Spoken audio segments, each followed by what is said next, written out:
This is Inside Indiana Business Radio for the afternoon of July 11th, 2022. I'm Alex Brown. Jill and Bryce Morrison from the Du Bois County town of Ferdinand left their lifelong careers in healthcare to bring Jill's new favorite drink to life with the creation of Mom Water in late 2019. Bryce says the fruit-infused vodka water is now sold in a dozen states, and the company continues to grow. We got a national contract with our distributor, and then from there, other distributors were contacting us from other states, and we've just started to roll out across the U.S., really, and the growth has just been kind of explosive. Mom Water is projected to ship 1 million cases by the end of this year, up from just 40,000 in 2021.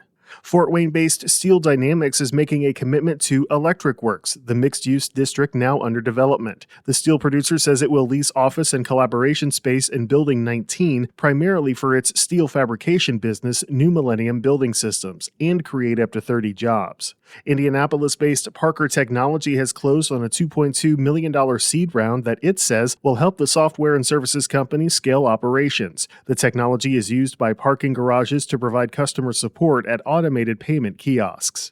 Inside Indiana Business Radio on Demand is made possible by the following. IBJ Media delivers business news covering central Indiana and the entire state. The Indianapolis Business Journal and Inside Indiana Business are now part of the same family. Look to the IBJ for in-depth coverage of central Indiana's business community and tap into Inside Indiana Business for stories that extend throughout Indiana. 2 resources, unlimited business insights that help you stay informed and get ahead. Learn more at ibj.com and insideindianabusiness.com. With an effort to develop an innovation and research district in central Boone County underway, the state's transportation agency is pushing ahead with plans for a new I-65 exit. The new exit would be located at West County Road 300 North to serve the planned LEAP Innovation and Research District, a project spearheaded by the Indiana Economic Development Corporation that will occupy upward of 7,000 acres along the western and northern outskirts of Lebanon.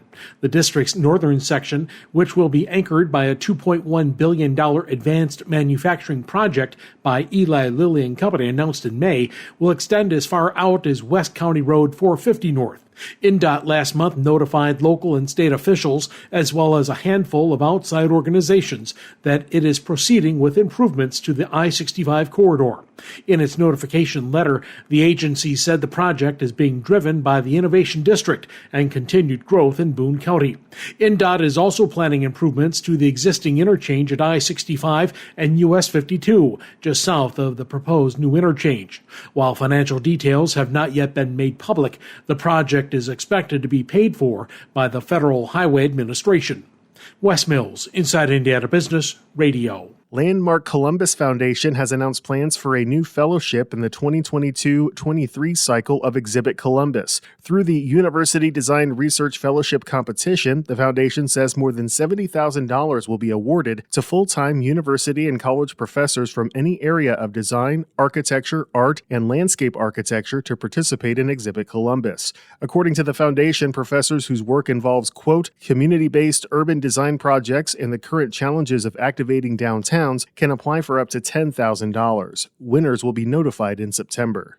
The Indiana Pacers are a franchise in change, both on and off the court. Numerous roster moves and a $360 million improvement plan inside and outside Gainbridge Fieldhouse are examples. Steve Simon, the man in line to be the next team owner, says he's on board with the blueprint. We're going to have an exciting, dynamic team that's fun to watch. We're going to get better.